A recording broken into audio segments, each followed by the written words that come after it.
आप सब भी तरबूज की खेती में आने वाली समस्याओं से परेशान हैं, जैसे कि इंसेक्ट का अटैक, फंगस लगना, पौधे सूख जाना, तरबूज की साइज ना बढ़ना, तरबूज का फट जाना और ऐसी बहुत ही सारी समस्याएं। तो फिक्र मत कीजिए, क्योंकि इन सारी समस्याओं का समाधान लेकर आए हैं हम।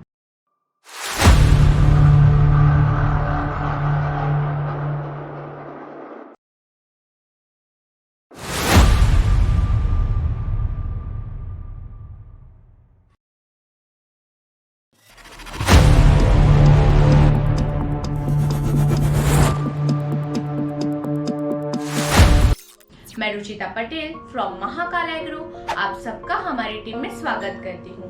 और हाँ, साथ ही में मैं आपको तरबूज की खेती के लिए मार्गदर्शन भी दूंगी। तो आइए सबसे पहले हम जानते हैं टाइमिंग के बारे में कि अगर आप तरबूज की खेती करना चाहते हो तो उसके लिए सबसे बेस्ट टाइमिंग कौन सा है।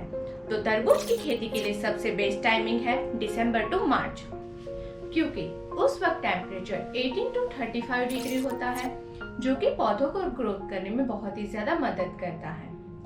अब अगर आप 1 एकड़ जमीन में फार्मिंग करना चाहते हो तो आपको 200 ग्राम बीज की जरूरत पड़ेगी। और हाँ, अगर डायरेक्ट नर्सरी से ही आप पौधे खरीदना चाहते हो तो आपको 5000 के करीब पौधों की जरूरत पड़ेगी। अब आपको खेत में क्या क्या तैयारियां करनी है, तो उसके लिए सबसे पहले आपको स्क्रीन पर दिखाए जाने वाला बेड अपने खेत में रेडी करना है। उसके लिए आपको ध्यान रखना है कि 2 बेड के बीच की दूरी 5 फीट की हो, बेड की चौड़ाई 2 फीट की हो और बेड की ऊंचाई 1 फीट की हो।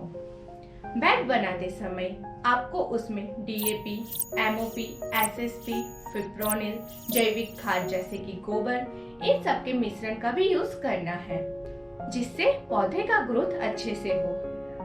बेड बनाने के बाद आपको ये भी ध्यान देना जरूरी है कि जमीन में नमी बनी रहे। उसके लिए अगर आप ड्रिप मेथड यूज करते हो तो हर 2-3 दिन में, और अगर आप डायरेक्ट नाले से पानी दे रहे हो तो 7-8 दिन में पानी जरूर दें। और हाँ, खरपतवारनाशक दवाई का यूज बिल्कुल भी ना करें, उससे पौधों को नुकसान होता है। आप चाहे तो जमीन की खुदाई करवा सकते हैं। और हाँ, पौधों से पौधों के बीच की दूरी 2 फीट की रखें। अब जब आपका पौधा 4 दिन का हो जाता है तब आपको उसे ह्यूमिक और कार्बेंडिज्म प्लस मैंकोजेब देना है, जिससे जड़ों का विकास अच्छे से होता है और फंगस नहीं लगता। जब आपका पौधा 7 से 8 दिन का हो जाता है तब आपको उसे माइक्रोन्यूट्रिएंट्स और 19-19-19 फर्टिलाइजर देना है। और उसके बाद आप चाहे तो 12-61-00 फर्टिलाइजर भी दे सकते हैं। जब आपका पौधा 20 दिन का हो जाता है तब आपको उसे एमोनियम सल्फेट और माइक्रोन्यूट्रिएंट्स देना है, और साथ में ही एक अच्छे से प्लांट ग्रोथ रेगुलेटर स्प्रे का भी यूज करना है। जब आपका पौधा 40 दिन का हो जाता है तब आपको उसे कैल्शियम नाइट्रेट और बोरोन देना है, जिससे तरबूज की साइज बढ़ेगी, उसमें एक अलग ही चमक आएगी और तरबूज फटने की समस्या दूर हो जाएगी। जब आपका पौधा 7 दिन का हो जाता है तब आपको उसे सिंगल सुपर फॉस्फेट देना है, और मार्केट में जिंक और बोरोन के साथ भी सिंगल सुपर फॉस्फेट मिलता है, तो आप चाहे तो उसका यूज भी कर सकते हो। और आपको उसके बाद पोटास भी देना है। ये तो बात हुई फर्टिलाइजर के उचित समय की। साथ ही में आपको फ्लावरिंग स्टेज का भी ध्यान देना है। फ्लावरिंग के समय आपको एक अच्छे से प्लांट ग्रोथ रेगुलेटर स्प्रे का यूज करना है, और आप 005234 स्प्रे और फर्टिलाइजर का भी यूज कर सकते हैं। अब बात करते हैं खेती के दौरान देखने वाली दूसरी समस्या, जो कि है इंसेक्ट का अटैक। इंसेक्ट के अटैक की वजह से पौधे का ग्रोथ बंद हो जाता है।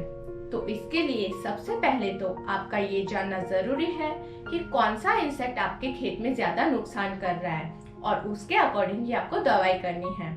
जैसे कि व्हाइट फ्लाई है तो आपको एसिटामेप्राइड यूज करना है, ग्रीन फ्लाई है तो आपको थायोमेथोक्साम यूज करना है, रेड इंसेक्ट और इल्ली जैसे इंसेक्ट का अटैक ज्यादा है तो प्रोपेनोफोस साइपरमेथ्रिन यूज करना है, फ्रूट बॉरर और सुंडी इल्ली जैसे इंसेक्ट का अटैक ज्यादा है तो आपको यूज करना है एमामेक्टिन बेंजोएट, और साथ ही में उसके अलावा आप लैम्बडा भी यूज कर सकते हैं। मार्केट में और भी इंसेक्टिसाइड दवाई उपलब्ध है, तो आप चाहे तो वो भी यूज कर सकते हैं।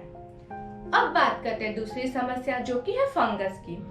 अगर डाउनी माइल्ड्यू फंगस है तो आपको यूज करना है कॉपर ऑक्सीक्लोराइड। अगर पाउडरी माइल्ड्यू फंगस है तो आपको यूज करना है मेटालक्सी-मैनकोजेब। मार्केट में और भी फंगीसाइड दवाइयां उपलब्ध है, तो आप चाहे तो वो भी यूज कर सकते हैं।